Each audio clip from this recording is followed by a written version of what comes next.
이라는 여호와께서 정하신 것이라. 이날에 우리가 즐거워하고 기뻐하리로다. 여호와여 구하옵나니 이제 구원하소서. 여호와여 우리가 구하옵나니 이제 형통하게 하소서.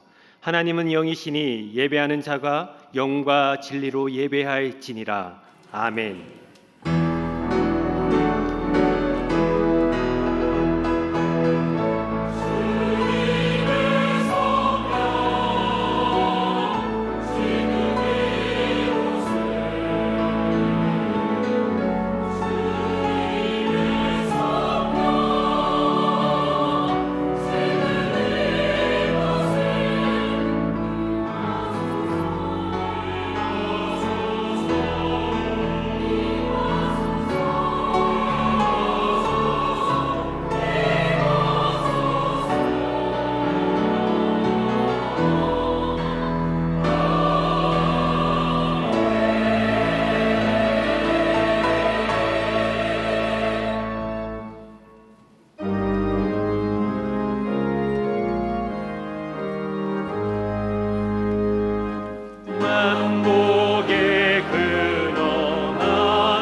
자비하신 하나님 아버지, 지난 이래 동안 크신 사랑으로 인도하여 주신 은총에 감사를 드립니다. 우리에게 복을 주시려고 거룩하게 구별하신 주의를 기억하고 정결한 몸과 마음을 준비하여 성전으로 나왔습니다. 이 시간 우리의 마음과 성품과 힘을 다하여 예배를 드리오니 이곳에 임재하셔서 우리의 예배를 받아 주시옵소서. 주 예수 그리스도의 이름으로 기원하옵나이다. 아멘. 나는 전능하신 아버지 하나님 천지의 창조주를 믿습니다. 나는 그의 유일하신 아들 우리 주 예수 그리스도를 믿습니다. 그는 성령으로 잉태되어 동정녀 마리아에게서 나시고 빌라도에게 고난을 받아 십자가에 못 박혀 죽으시고 장사된 지 사흘 만에 죽은 자 가운데서 다시 살아나셨으며 하늘에 오르시어 전능하신 아버지 하나님 우편에 앉아 계시다가 거기로부터 살아있는 자와 죽은 자를 심판하러 오십니다. 나는 성령을 믿으며 거룩한 공교회와 성도의 교제와 죄를 용서받는 것과 몸의 부활과 영생을 믿습니다. 아멘.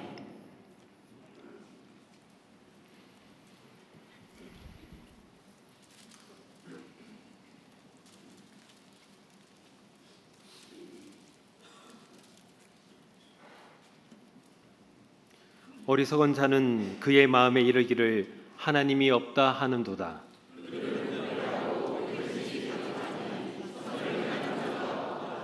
여호와께서 하늘에서 인생을 굽어 살피사 지각이 있어 하나님을 찾는 자가 있는가 보려 하신즉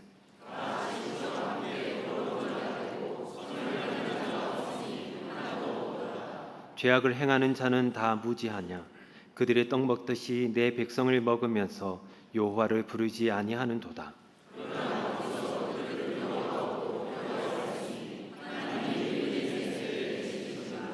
너희가 가난한 자의 계획을 부끄럽게 하나 오직 여호와는 그의 피난처가 되시도다.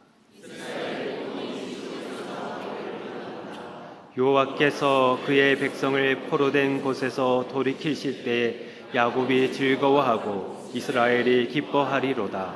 아멘.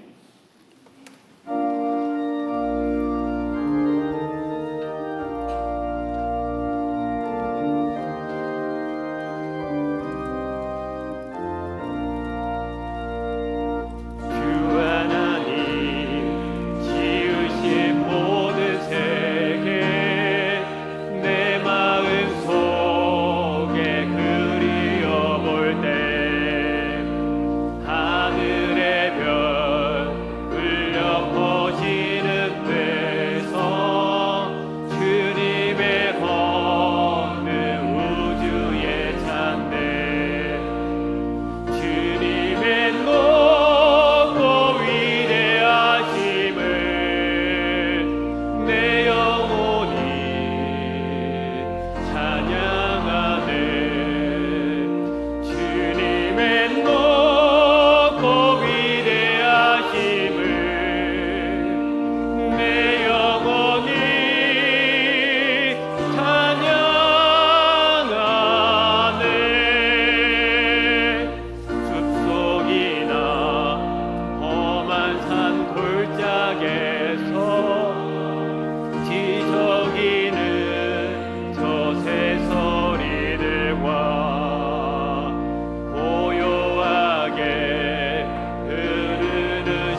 겸손히 엎드려 경배하며 영원히 주를 찬양하리라.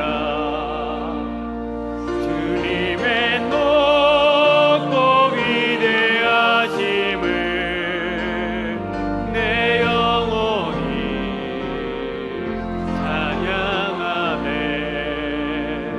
주님의 높고 위대하심을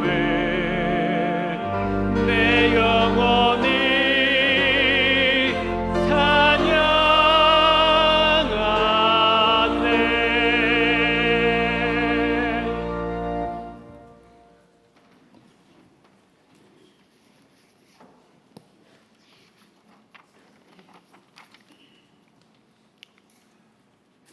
온갖 우상과 미혹하는 것들과 악한 영으로 가득한 세상 가운데서도 저희를 온전히 지켜주시고 이 거룩한 날 주님의 존전으로 인도하신 하나님을 예배하며 찬양과 존귀를 드리오니 홀로 영광 받아 주시옵소서. 이곳에 머리 숙인 모든 심령들에게 하나님의 은혜와 진리가 충만하기를 소망합니다. 전쟁의 포성 그리고 폭염과 폭우와 산불과 같은 자연재해의 소식들이 지구촌 곳곳에서 끊임없이 들려오고 있습니다. 하나님의 권능으로 멈추어 주시옵소서. 지구상에 유일하게 존재하는 80년 3대 세습 김정은 세력이 아직도 우리 동포들을 파멸의 늪으로 내몰고 있습니다. 저 악한 세력을 소멸하사 그곳에 무너진 성벽이 세워지고 빈곤과 억압에서 해방되어 우리 민족이 함께 하나님을 마음껏 섬기며 자유와 인권을 누리며 살아갈 수 있도록 구원의 은총을 베풀어 주시옵소서. 이 나라가 참 혼란스럽고 이 세대가 참 개탄스럽습니다. 정의를 쓴 쑥으로 바꾸며 공의를 땅에 던지는 어리석은 정치인들의 공허한 목소리가 우리 국민들의 귀청을 울리고 있습니다. 이 나라 이 민족을 너무나 사랑하시는 하나님께서 저들의 마음을 돌이키사 이제는 오직 나라와 국민만을 바라보며 대통령과 위정자들과 힘을 합하여 정의가 물같이 공의가 마르지 않는 강같이 흐르는 위대한 국가로 우뚝 서는 그날이 속히 오기를 간절히 빌고 원합니다. 140년 전 이 땅에 복음의 씨앗이 뿌려지고 그 씨앗이 열매를 맺어 천만 성도의 시대를 열었지만 그 부흥의 불길은 더 이상 타오르지 못한 채 끝없이 식어가고 있습니다. 먼저 저희들이 하나님 앞에 무릎 꿇고 신앙을 돌아보는 회개의 영을 부어주시기를 원합니다. 저희들 그저 막연한 종교인이 아닌 참된 그리스도인으로 거듭나게 하여 주시옵소서. 모양이 아니라 참 거룩함으로 옷 입게 하옵소서. 주일만의 예배자가 아니라 삶 속에서 일상의 예배자가 되게 하여 주시옵소서.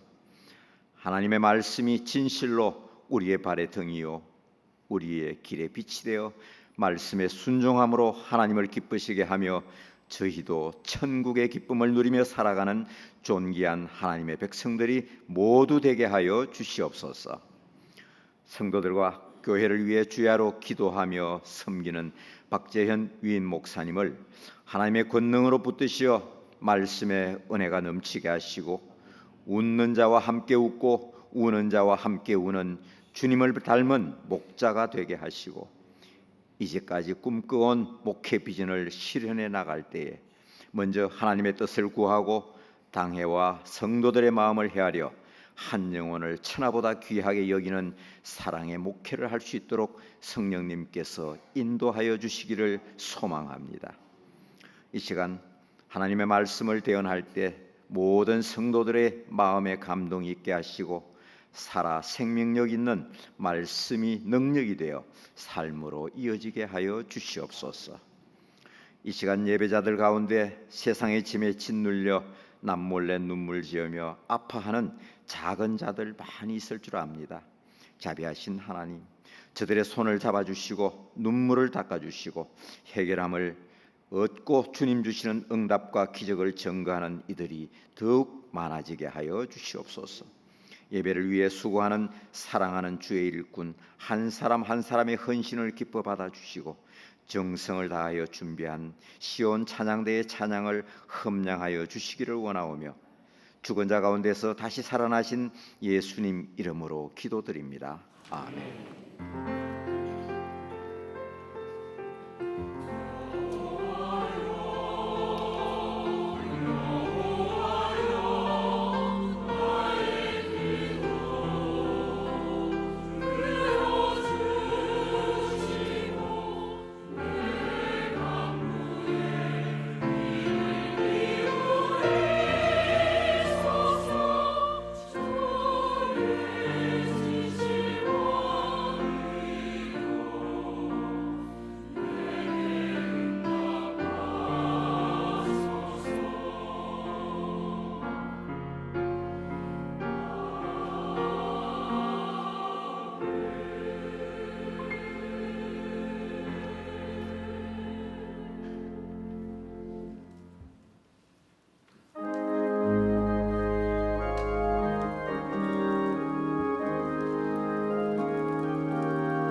오늘 하나님께서 우리에게 주시는 말씀은 갈라디아서 1장 1절에서 10절까지의 말씀입니다. 갈라디아서 1장 1절에서 10절까지의 말씀입니다. 신약 성경 300면에 있습니다. 하나님의 말씀을 봉독하겠습니다. 사람들에게서 난 것도 아니요 사람으로 말미암은 것도 아니요 오직 예수 그리스도와 그를 죽은 자 가운데서 살리신 하나님 아버지로 말미암아 사도된 바울은 함께 있는 모든 형제와 더불어 갈라디아 여러 교회들에게 우리 하나님 아버지와 주 예수 그리스도로부터 은혜와 평강이 있기를 원하노라. 그리스도께서 하나님 곧 우리 아버지의 뜻을 따라 이 악한 세대에서 우리를 건지시려고 우리 죄를 대속하기 위하여 자기 몸을 주셨으니 영광이 그에게 세세토록 있을지어다. 아멘. 그리스도의 은혜로 너희를 부르신 이를 이같이 속히 떠나 다른 복음을 따르는 것을 내가 이상하게 여기노라. 다른 복음은 없나니 다만 어떤 사람들이 너희를 교란하여 그리스도의 복음을 변하게 하려 함이라. 그러나 우리나 혹은 하늘로부터 온 천사라도 우리가 너희에게 전한 복음 외에 다른 복음을 전하면 저주를 받을지어다. 우리가 전에 말하였거니와 내가 지금 다시 말하노니 만일 누구든지 너희가 받은 것 외에 다른 복음을 전하면 저주를 받을지어다. 이제 내가 사람들에게 좋게 하랴, 하나님께 좋게 하랴, 사람들에게 기쁨을 구하랴. 내가 지금까지 사람들의 기쁨을 구하였다면 그리스도의 종이 아니니라. 아멘.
아멘. 네, 우리 시온찬양대의 찬양처럼 우리가 매일매일 십자가 앞에 더 가까이 나아갈 때에 하나님께서 우리에게 은혜 주시고 또 십자가의 능력으로 승리하는 삶을 살아가게 될 줄로 믿습니다.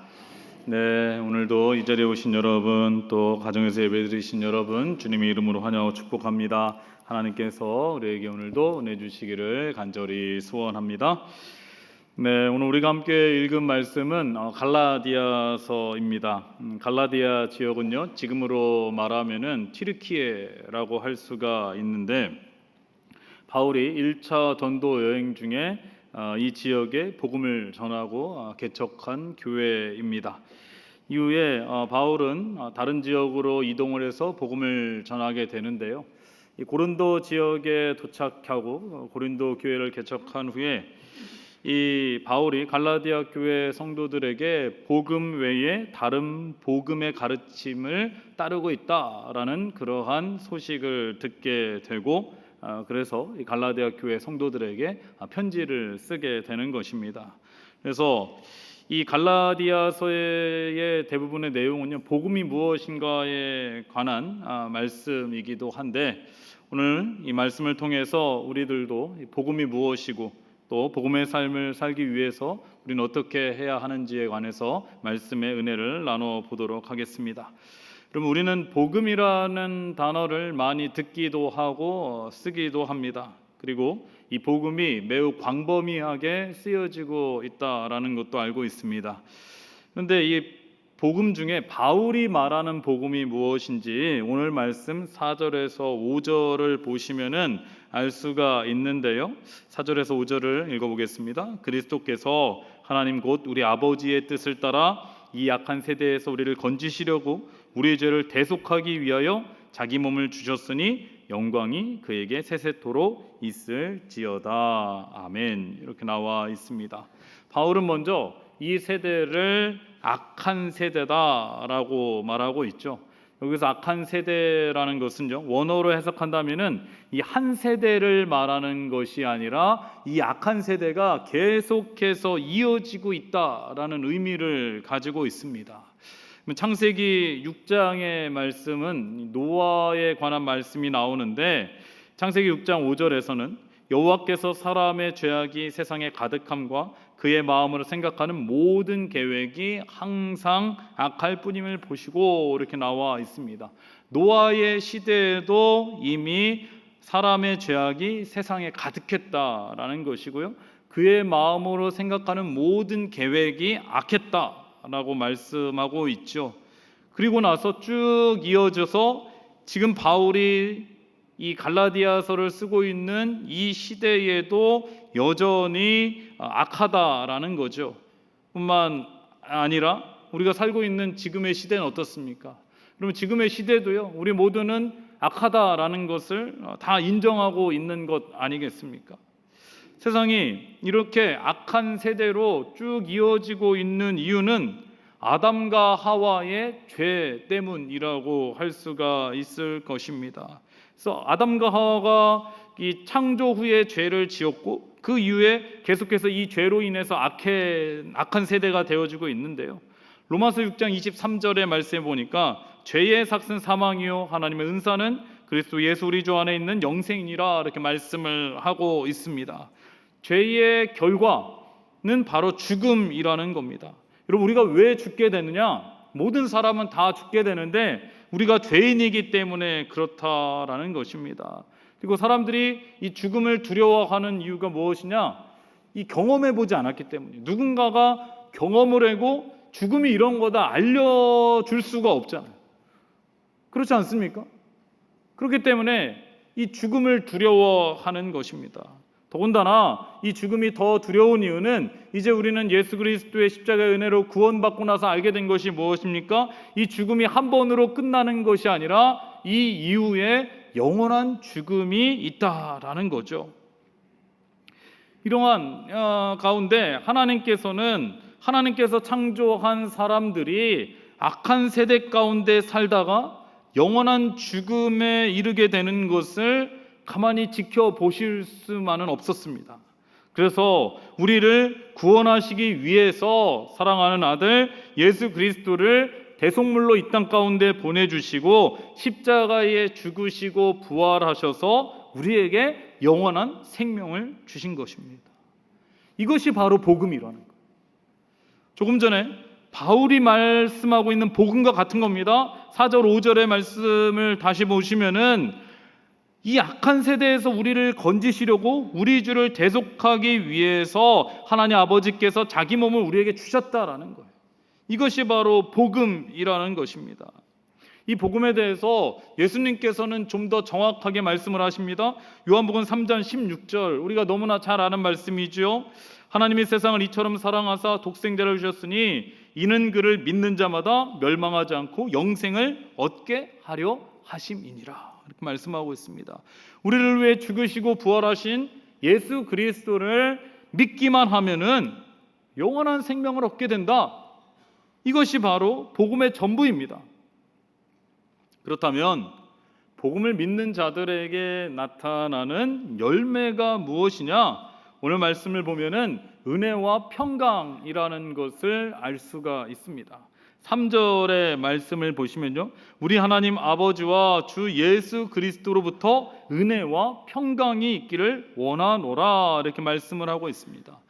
여러분, 은혜가 무엇입니까? 복음과 함께 많이 쓰이는 단어가 은혜인데요, 이 은혜는 영원한 죽음에서 나를 건져주시고 자신의 아들을 대성물로 주신 하나님의 사랑이라고 할 수가 있는 것입니다. 우리는요, 스스로 죄인인 줄도 알지 못하고 사실 영원한 죽음에 이르게 될 줄도 모르고 있었는데, 하나님께서 많은 사람들 가운데 우리를 찾아와 주시고 그리고 그 아들을 죽기까지 사랑하셔서 우리를 구원해 주셨습니다. 이것이 은혜인데, 여러분, 여기에는 어떠한 대가가 필요하지 않다는 거예요. 하나님께서 내가 아들을 너에게 주었으니 너희도 나에게 뭔가를 줘야 된다, 그 대가를 치러야 된다, 이렇게 말씀하지 않으셨다라는 것입니다. 그래서 바울은요, 이 은혜를 하나님의 선물이다라고 말씀하고 있는 거죠. 그러면 선물은요, 누군가가 그냥 주는 거죠. 여러분, 선물을 받았는데 그것에 돈을 지불한다면은 그 다음서부터는 선물이 아닌 겁니다. 하나님께서 우리에게 값없이 아들을 보내주시고 죽으시고 부활하심으로써 우리에게 영원한 생명을 주신 것, 이것이 은혜이고 선물이 되는 건데요, 이 은혜를 가진 사람의 마음에 평강이 찾아오게 된다라는 겁니다. 이 평강은요, 외적인 환경에서 오는 평안을 의미하는 것이 아니라 하나님의 구원받은 자들이 하나님을 전적으로 믿음으로 갖게 되는 내적인 평안과 기쁨, 안전이라고 할 수가 있습니다. 하나님을 믿지 않고요, 구원의 은혜를 모르는 사람은 이 세상의 환경에 의해 영향을 받게 된다라는 거죠. 세상의 것이 전부인 것으로 알고 많은 것을 가지려고 하고 누려야 하고 세상으로부터 기쁨과 평안과 만족을 얻게 된다라는 겁니다. 그런데요, 이러한 사람들은 자신이 가지고 있는 것들이 사라지게 되면은 기쁨도 사라지는 거예요. 만족도 사라지게 되는 겁니다. 평안하지 않은 것입니다. 점점 나이가 들어가게 되면서 또 병이 들게 되면은 불안해지게 되는 거죠. 그러나 하나님의 은혜를 입은 자들은요, 어떤 외적인 환경에 의해서 평안을 찾지 않는다라는 겁니다. 비록 다른 사람보다 가진 것이 적을 수도 있지만은, 여건과 환경이 다른 사람들보다 어려울 수도 있지만은, 나를 구원해 주신 하나님의 은혜가 있기에 우리는 감사할 수 있는 것이고요, 이 세상의 삶이 끝이 아니라는 것을 알기 때문에 고난과 어려움 가운데서도 하나님 나라를 소망하며 견딜 수 있다라는 것입니다. 그리고 우리가 세상에 변하는 것을 의지하게 되면은요, 우리의 평안, 기쁨, 만족도 흔들릴 수밖에 없지만은 변함없는 하나님의 은혜 가운데 있는 자들은 흔들리지 않는다라는 거죠. 그래서 바울은 빌립보서 4장 11절에서 13절에서 다음과 같이 고백을 하고 있습니다. 내가 궁핍함으로 말하는 것이 아니니라.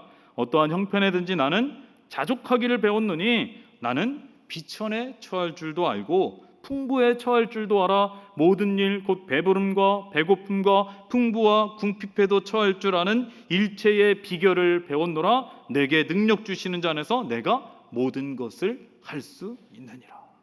바울은요, 예수 그리스도를 믿기 전에는 이 풍부한 삶을 살아본 적도 있습니다. 또 예수 그리스도를 믿음으로 인해서 궁핍한 삶, 또 이 고난의 삶을 살아본 적도 있습니다. 그러나 바울이 고백하는 것이 무엇입니까? 내게 능력 주신 자 안에선 모든 것을 할 수 있다. 나는 어떠한 상황 가운데서도 자족하는 은혜를 누린다 라는 것을 말하고 있는 것입니다. 내게 능력 주시는 자 안에서 모든 것을 할 수 있다. 이 능력이 무엇입니까? 바로 복음의 능력이라는 것입니다. 이번 주에 여러분들이 기도해 주셔서 캄보디아 선교를 은혜 가운데 잘 다녀왔습니다.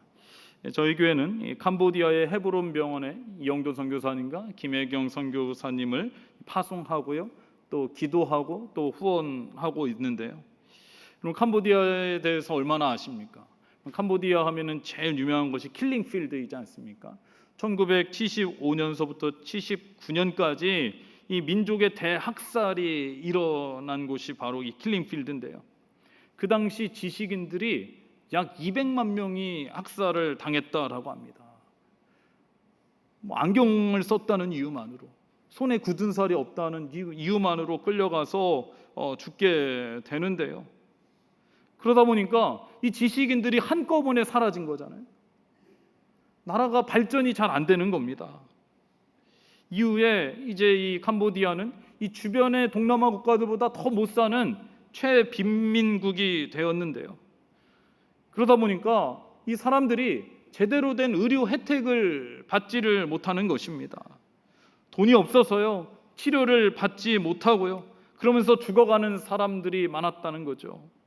그래서 이 한국의 선교사님들과 또 의사 선생님들이, 의료진들이 캄보디아 수도인 프놈펜에 병원을 세운 것입니다. 이 병원을 세워가지고요, 무료로 진료를 해주는 거예요. 돈 없는 사람들이 그냥 아파서 죽지 않도록 무료로 진료를 해주고요. 또 이 병원을 운영하다 보니까요, 좀 완전히 무료로 해줄 수는 없는데 조금 형편이 나은 분들은 10분의 1 정도의, 다른 병원에 비해서 10분의 1 정도의 치료비, 진료비를 받는다라는 거예요.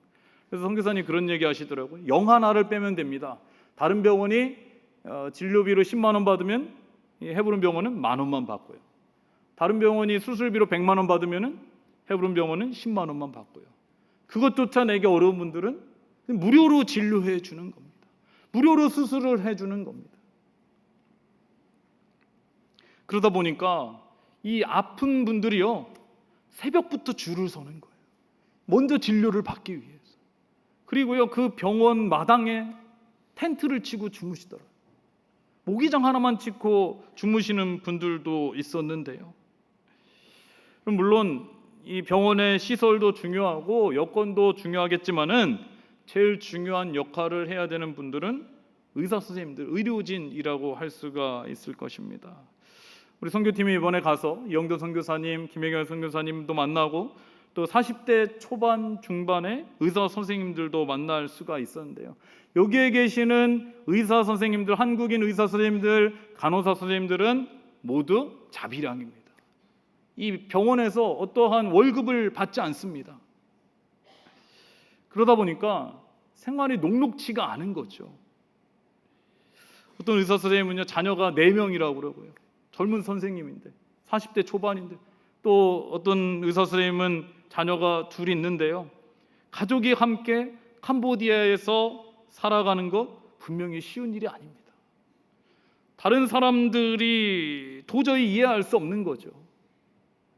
그리고 한국에서 있었으면요, 한국에 살면서 머물러 있으면서 환자를 진료하면요, 큰 어려움이 없죠. 다른 사람보다 풍족한 삶, 평안한 삶을 살 수 있었을 것입니다. 저는 그런 생각을 했습니다. 이분들이 캄보디아로 선교를 떠난다고 할 적에, 가족들과 함께 캄보디아에 가서 자비랑 선교를 한다고 할 적에 부모님들은 어떠셨을까? 부모님들이 자녀를 의사로 봤을 때는 기대감도 또 있었을 텐데, 아마 주변에서 말리는 사람도 많이 있었을 것입니다.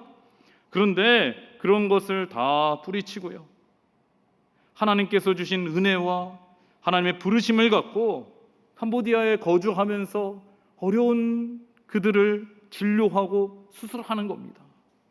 그냥 진료하고 수술하는 게 아닌가요? 점심시간은요, 환자들이 잠깐 나가게 되면은 환자들도 쉬어야죠. 점심시간에 식사도 하고. 그러면 로비에 모여서 함께 예배하는 겁니다. 잠깐이라도 함께 모여서 찬양하고 기도하는 거예요. 아침에 진료를 시작하기 전에는요, 함께 모여서 예배 드리고요, 그룹으로 흩어져서 큐티를 하는 겁니다. 말씀을 묵상하는 거예요. 끝나고 나서는요, 이 캄보디아 분들은 아직 예수 그리스도를 모르는 분들이 계시니까 함께 성경 공부도 하면서 복음을 전하는 것입니다.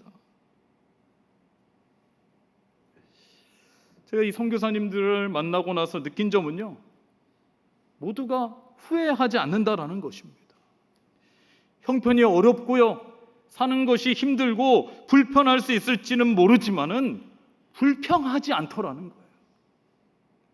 하나님께서 주시는 만족과 기쁨과 감사의 삶을 살아가고 있더라는 거예요. 여러분, 이것이 무엇입니까? 이것이 바로 복음의 능력이고 하나님께서 주시는 은혜로 말미암는 평안의 삶이라고 할 수가 있는 것입니다.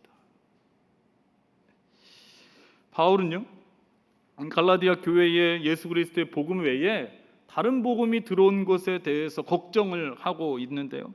6절을 보시기 바랍니다. 그리스도의 은혜로 너희를 부르신 이를 이같이 속히 떠나 다른 복음을 따르는 것을 내가 이상하게 여기노라, 이렇게 말씀하고 있습니다. 그렇다면은 이 갈라디아 교회에 다른 복음이 무엇이 들어왔는가? 우리는 갈라디아서를 다 읽지는 못했지만은 2장의 말씀을 보면은요, 이 다른 복음이 할례와 율법이라는 것을 알 수가 있습니다. 여러분, 갈라디아서 2장 3절에서 4절의 말씀을 보면은요, 그러나 나와 함께 있는 헬라인 디도까지도 억지로 할례를 받게 하지 아니하였으니 이는 가만히 들어온 거짓 형제들 때문이라. 그들이 가만히 들어온 것은 그리스도 예수 안에서 우리가 가진 자유를 엿보고 우리를 종으로 삼고자 함이로되, 이렇게 말씀을 하고 있습니다. 또 갈라디아서 2장 16절의 말씀 보면요, 사람이 의롭게 되는 것은 율법의 행위로 말미암음이 아니요 오직 예수 그리스도를 믿음으로 말미암는 줄 알므로 우리도 그리스도 예수를 믿나니 이는 우리가 율법의 행위로서가 아니고 그리스도를 믿음으로써 의롭다함을 얻으려 함이라. 율법의 행위로서는 의롭다함을 얻을 육체가 없느니라, 이렇게 말씀을 하고 있습니다. 여러분, 이 당시에 갈라디아 교회 성도들은요, 물론 이 지역 사람들도 있고 또 헬라인들도 있고 이방인들도 있었겠지만은 대부분의 사람들은 예루살렘에서 박해를 받은 후에 디아스포라해서 흩어져서 이 갈라디아까지 온 유대인 그리스도인들이 많았다라고 합니다.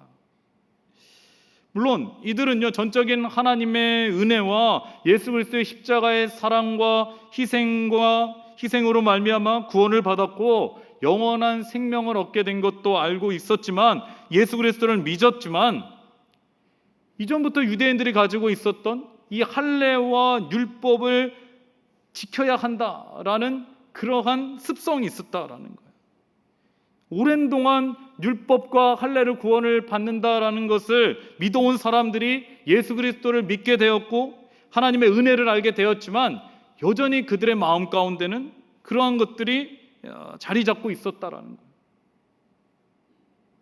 그런데 이 틈을 타서 거짓 선지자와 이단 같은 사람이 나타나서 말하는 겁니다. 그 복음으로는 부족하다는 거예요. 뭔가 더 필요한 게 아니냐, 할례를 더 받아야 되는 것이 아니냐, 율법을 지켜야 되는 것이 아니냐, 그래야 구원받는 것이지 어떻게 예수 그리스도를 믿는 것만으로 구원을 받을 수 있느냐, 이러한 잘못된 복음을 전하는 사람들이 생겨났다라는 겁니다.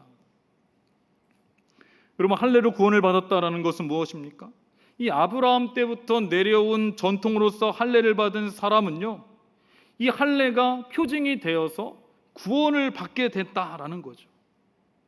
그래서 할례를 받은 사람은 나는 구원받은 백성이다, 나는 할례 받은 백성이다. 그런데요, 이것이 어떠한 효과를 나타내고 있습니까? 바로 다른 사람을 무시하는 거예요. 다른 사람을 배척하고 판단하게 되는 것입니다. 뿐만 아니라 자신들은요, 할례를 받고 이미 구원을 받았으니까 예수 그리스도의 복음을 믿지 않는 것입니다. 하나님을 의지하지 않는 것입니다. 할례가 다른 사람과 구별됐다고 하는데 이들의 삶은 전혀 구분된 삶을 살지 않았다는 거예요. 믿음이 없는 사람들과 같다라는 것입니다. 우리들도 이러한 사람들이 있을 수 있습니다. 내가 어려서부터 교회를 다녔고 예수 그리스도를 믿긴 했지만은 더 이상 신앙생활을 하지 않습니다. 어려서부터 다녔으니까 나는 그리스도인이다 이렇게 생각하지만은 인격적인 예수 그리스도를 만나지 못하고요, 세상 가운데서도 하나님을 의지하지 않습니다. 단지 나는 기독교인이다 라는 종교란에 체크를 하지만은 이런 사람들에게는 어떠한 복음의 능력이 나타나지 않는다라는 거예요.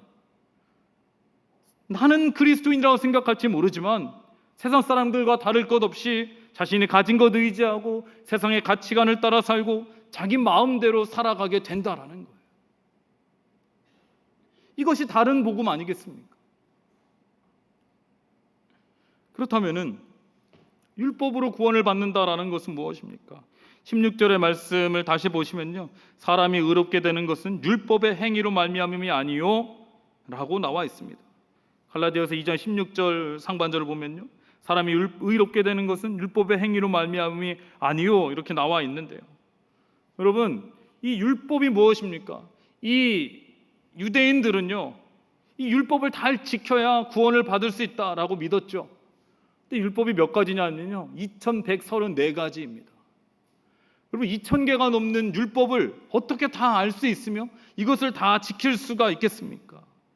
오히려 이 율법을 지키지 못한 것으로 인해서 죄책감을 갖게 되고요, 또 다른 죄를 짓게 되는 역효과가 나타난 거죠. 다른 사람을 비판하고요, 판단하고요, 나는 그래도 저 사람보다는 잘 지키는데 저 사람은 왜 안 지킬까? 이런 생각을 하게 되는 겁니다. 그런데 이러한 현상은요, 우리에게도 나타날 수가 있죠. 예배를 빠지지 않고 기도를 많이 하고 말씀을 많이 읽고 봉사를 많이 해야 구원을 받는다라고 생각하고, 나는 예배를 잘 드리는데 왜 저 사람은 예배를 안 드리고, 나는 말씀 많이 읽는데 왜 저 사람은 말씀을 적게 읽고, 판단하게 된다라는 것입니다. 어떤 분은 그런 얘기를 합니다. 교회를 잘 다니고 예수 그리스도를 믿으면서도 내가 아직 죄가 많아서 천국에 들어갈 자신이 없습니다. 아유, 제가 부족해서요. 여러분, 언제까지 부족해야 되는 겁니까? 근데요, 이 율법주의가 더 나아가게 되면은 공덕주의와 기복주의로 빠지게 되는 거죠. 여러분, 큰 일을 앞두고 작정하고 기도하는 거, 또 수능이 이제 100일도 남지 않았는데 수능 100일 앞두고 작정하고 기도하고 성경 명독하고 철야 기도하는 것, 물론 우리가요, 마음의 소원을 가지고 기도하고 하나님 의지하며 열심히 기도하는 것 반드시 필요한 것이지만, 자신의 어떠한 목적을 이루기 위해서 신앙생활하는 것은요, 율법주의가 될 수 있다라는 겁니다. 이 또한 다른 복음이라고 할 수가 있는 것입니다. 이 당시 복음이라는 단어는요, 일반적으로도 많이 쓰였다라고 합니다. 그래서 로마 황제가 집권하는 시대 아닙니까? 로마 황제를 주라고 하고요, 로마 황제가 전쟁에서 승리했다라는 것이 이들에게는 복음이라고 쓰여졌다고 합니다. 복된 소식이잖아요. 기쁜 소식이잖아요. 뿐만 아니라 황제들과 관련해서 얻게 되는 세상의 평안, 기쁨, 이익, 이 모든 것을 복음이라고 했다라는 거예요. 이때에 쓰는 단어는요, 복음이라고 하지 않고 복음들이라고 했습니다. 복수형을 썼다라는 거예요. 헬라어로 하면 유앙겔리아라는 것을 쓰게 된 건데요. 그런데 성경에서는요, 복음들이라는 단어는 없습니다. 다 유앙겔리온, 복음 하나밖에 없다라는 거예요. 여러분, 이것은 무엇을 의미합니까? 우리에게는 다른 복음이 없다라는 거예요. 예수 그리스도 외에는 다른 복음이 없다라는 것입니다. 우리가 자녀들이 잘 되고 사업이 잘 되고 가정이 잘 되기 위해서 하나님을 믿는 것이, 이것이 목적이 되고요, 우리에게 기쁨이 되고 즐거움이 된다면요, 우리 안에 다른 복음이 들어와 있다라는 겁니다. 그런데 나중에는요, 이 다른 복음으로 인해서 우리가 하나님을 떠날 수도 있는 것이고요, 믿음을 포기할 수도 있게 된다라는 것입니다. 제가 이전에 이 목회하던 교회에 그 대통령, 장로님이 대통령이 되셔가지고 유명해진 교회가 있죠. 고소영이라는 그 이름이 매스컴에 올라갔는데요. 그러다 보니까 이 고소영 라인이 유명해지다 보니까 이 교회에요, 대통령이 당선되고 나서 그 다음서부터 새 가족이 100명씩 등록을 하는 거예요. 100명도 넘게 등록한 것 같습니다. 그래서 평상시에는 주보 안쪽에 있다가 나중엔요, 간지로 나오는 거예요. 새 가족이 앞뒷면으로 빽빽하게 이렇게 들어서게 되는 겁니다. 여러분, 왜 이 많은 사람들이 대통령이 당선되고 나서 고소영이라는 이름을 듣고 나서 이 교회에 오게 되었을까요?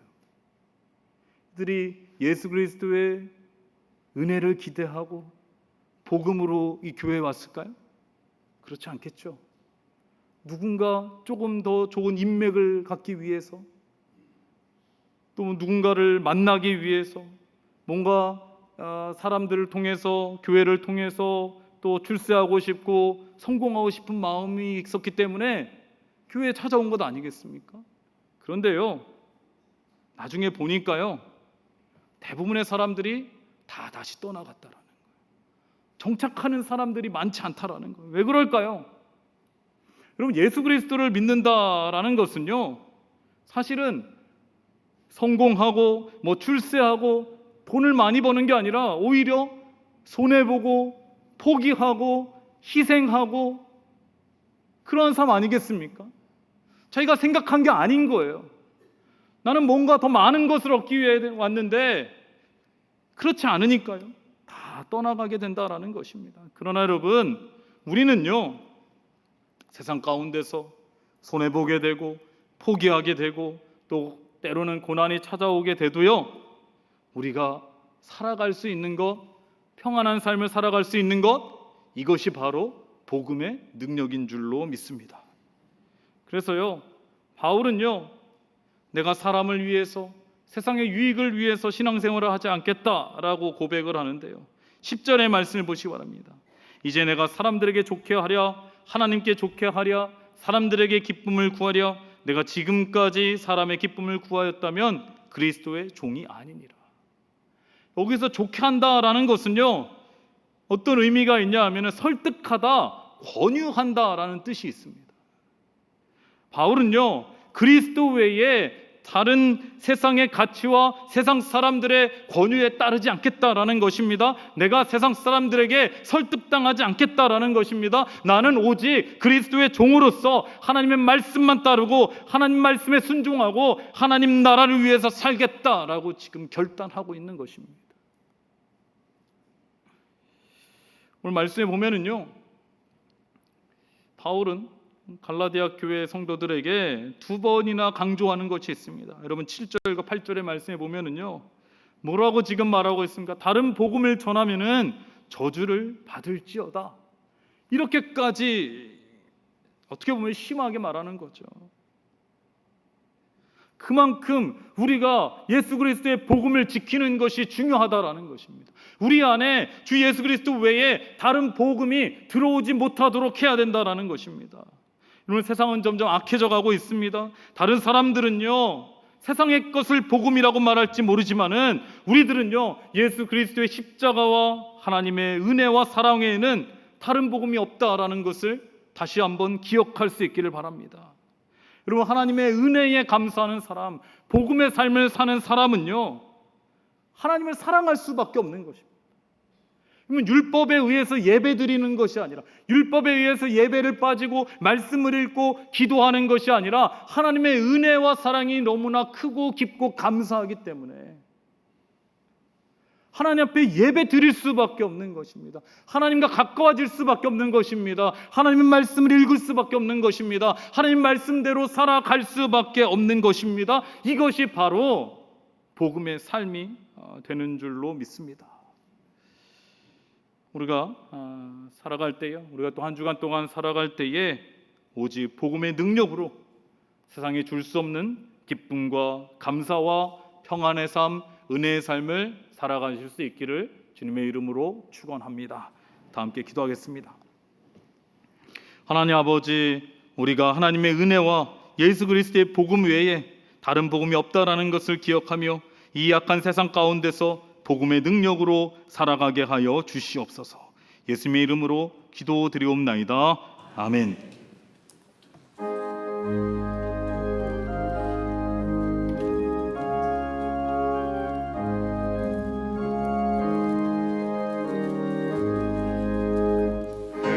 근세에 빠진 나를 주 예수 건지사 그 넓은 품에 다시 품으시는 애는 저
아버지 감사합니다.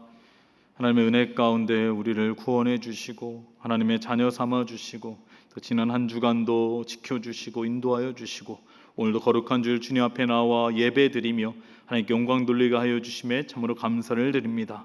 그 은혜와 사랑을 기억하며 이 시간 우리의 마음과 정성을 담아 하나님께 귀한 예물을 올려드립니다. 이 예물을 하나님께서 기뻐 받아 주시옵소서. 이 예물이 하나님 나라와 영광을 위해 쓰일 때에 주의 은혜와 사랑과 복음이 함께 전해지게 하여 주시고 아름다운 열매들 많이 맺혀지게 하여 주시며 꼭 필요한 곳에 쓰이게 하여 주시옵소서. 이 예물들의 손길과 가정을 하나님께서 축복하여 주시옵소서. 적은 것도 다 하나님께로부터 왔음을 기억하며 다시 하나님께 올려드립니다. 이 예물 가운데 기름 부어 주시고 30배, 60배, 100배의 한 은혜와 상급으로 채워 주시옵소서. 하늘의 신령한 것으로 채워 주시고 생업 가운데 복을 더하여 주시고 많은 것을 더 허락해 주셔서 많은 것을 하나님께 드리고 또 어려운 이웃들에게도 나눠주게 하여 주시고 또 가정 가운데 기도하는 제목들 하나님의 뜻 안에서 다 응답받게 하여 주시고 강건함의 축복도 더하여 주시옵소서. 마음은 간절하되 드리지 못한 손길이 있다면 그 마음을 위로하여 주시고 다음에는 꼭 드릴 수 있는 은혜를 허락하여 주시옵소서. 아버지 하나님께 한 주간을 맡깁니다. 눈동자와 같이 우리 성도님들 보호하여 주시고 지켜주시고 은혜 가운데 거하게 하여 주시옵소서. 다 모든 것 주님께 맡기오며 예수님의 이름으로 본기도 드리옵나이다. 아멘. 교회 소식을 말씀드리도록 하겠습니다. 주보를 참고해 주시기 바랍니다. 오늘 우리 교회 처음 나오신 분들이 계시다면은 주님의 이름으로 환영하고 축복합니다. 교회 등록하기를 원하시는 분들은 본당 1층에 새가족팀 영접위원분들이 계시는데요. 영접위원분들을 찾아가시면은 안내해 드리도록 하겠습니다. 오늘 찬양 예배 안내입니다. 오늘 찬양 예배는 이북협의회 남선교회 연합 순회 예배로 드리도록 하겠습니다. 그래서 우리 교회에 많은 손님들이 오시게 되는데요. 여러분 혹시 이 앞에 우리 교회 마당에 주차하신 분들 중에 3시까지 차량을 이동하지 못하시는 분들은 또 일산병원으로 좀 미리 주차를 이동해 주시면 감사하겠습니다. 외부 손님들이 또 오셔서 주차를 해 주셔야 돼서요. 우리 성도님들께서 좀 협조해 주시기를 바랍니다. 3시 전까지 혹시 계속해서 3시 이후까지 주차하실 분들은 좀 번거로우시겠지만은 일산병원에 주차를 해 주시면은 저희가 행사를 하는데 어려움이 없을 것 같습니다. 남성교회 연합 순회 예배지만 우리 성도님들께서도 함께 많이 오셔서 예배 드리시고 은혜를 받으실 수 있기를 바랍니다. 로뎀 모임 안내입니다. 오늘 12시 10분에 일남성교회 원래가 다목적실에서 있고요. 세례교육이 오늘 오후 3시에 새가족실에서 있습니다. 어머니 기도회가 수요일 오전 10시에 문화센터 4층에서 있고요. 대신방이 있습니다. 10월 2일 수요일 요진 31선 신방하도록 하겠습니다. 오늘 30플러스 특강이 있습니다. 오후 1시에 문화센터 지하 1층이고요. 이종철 박사님 기독교 학교 교육연구소 부소장님이신데 행복한 자녀 교육이라는 주제로 나는 기도 학부모를 꿈꾼다라는 주제로 강의해 주시고요. 30플러스뿐만 아니라 우리 관심 있는 모든 성도님들 함께 참여해 주시면 좋을 것 같습니다. M국 작년 단기 선교가 이제 다음 주에 떠나게 되는데요. 오늘까지 후원 물품을 받습니다. 선교 부스는 문화센터 1층 주차장이고요. 여러분들 함께 참여하시고 물론 함께 M국까지는 가지 못하시지만 저희가 기도로서 또 후원으로서 동참해 주시면 감사하겠습니다. 이 문화센터 1층에 가시면요 후원 부스에서 기도 제목을 나눠드리고 있습니다. 문의는 박은원 집사님께 해주시면 감사하겠습니다. 33기 중보기도학교를 모집합니다. 10월 12일부터 11월 9일 매주 토요일 오전 10시고요. 신청은 문화센터 1층 접수처에서 받고 회비는 2만 원이고요. 문의는 민미자 원사님께 해주시면 되겠습니다. 여러분들 아직 중보기도학교 수료하지 못하신 분들 있다면은 이번에 꼭 신청하셔서 기도의 용사가 될 수 있기를 바랍니다. 새생명 잔치가 11월 10일 오후 4시 본당에서 있는데요. 다음 주일 1부부터 4부 예배 시에 새생명 잔치 선포식을 갖도록 하겠습니다. 11월 10일 우리가 새생명 잔치 한 영혼을 또 많은 영혼을 전도하고 구원할 수 있도록 여러분 많이 기도해 주시기를 바랍니다. 결혼 예식 안내입니다. 박흥식 집사님, 유재승 원사님의 아들 박시현 군과 정선영 양의 결혼 예식이 10월 5일 토요일 오후 2시 남산 예술원 웨딩홀 가든홀에서 있습니다. 교회에서는 12시 30분에 출발하도록 하겠습니다. 여러분 많이 축하해 주시고 참여해 주시면 감사하겠습니다. 헌화해 주신 분이 계십니다. 금성래 원사님, 남편 장재영 집사님을 추모하며 헌화해 주셨고요. 박창조 집사님 모침을 추모하며 손은주 집사님과 헌화해 주셨습니다. 네, 오늘이 이제 9월 마지막 주인데요. 그동안 3, 4분기 식당 봉사로 수고해 주신 분들이 오늘로써 이제 봉사를 마치게 되고요. 이제 4, 4분기에는 다른 팀이 이제 또 봉사를 하시게 됩니다. 무더운 여름 동안 식당 봉사로 수고해 주신 우리 강신숙 권사님, 박정 집사님, 서현정 집사님, 그리고 사남선교회 회원분들과 또 매주 주방에서 봉사해 주신 우리 순원분들께 우리 감사의 인사를 드립니다. 오늘 식사하실 때 우리 식당 봉사하시는 팀들에게 감사 인사를 하시면 많은 격려가 될 것 같습니다. 네, 우리 이제 옆에 계신 분과 인사 나누도록 하겠습니다. 인사 나눌 때 이렇게 인사하겠습니다. 다른 복음은 없습니다. 이렇게 인사하겠습니다. 다른 복음은 없습니다. 네, 한 번 더 인사하겠습니다. 한 주간도 평안하시기 바랍니다. 한 주간도 평안하시기 바랍니다. 네, 이제 다 함께 일어나셔서 찬송가 310장 함께 찬송하시겠습니다.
우리 예수 그리스도의 은혜와 무한하신 아버지 하나님의 사랑하심과 성령님의 감동 감화하시고 우리 가운데 교제 교통하심이 하나님의 은혜와 예수 그리스도의 복음 외에 다른 복음이 없다는 것을 기억하면서 이 약한 세상 가운데 복음의 능력으로 살아가기를 간절히 소원하는 이 자리에 예배하는 그리고 가정에서 예배드리는 일산동학교의 성도님들 위해 그 가정 위에 삶의 자리 위에 모든 기도 제목 가운데 지금 영혼까지 함께 하시기를 간절히 축원하옵나이다.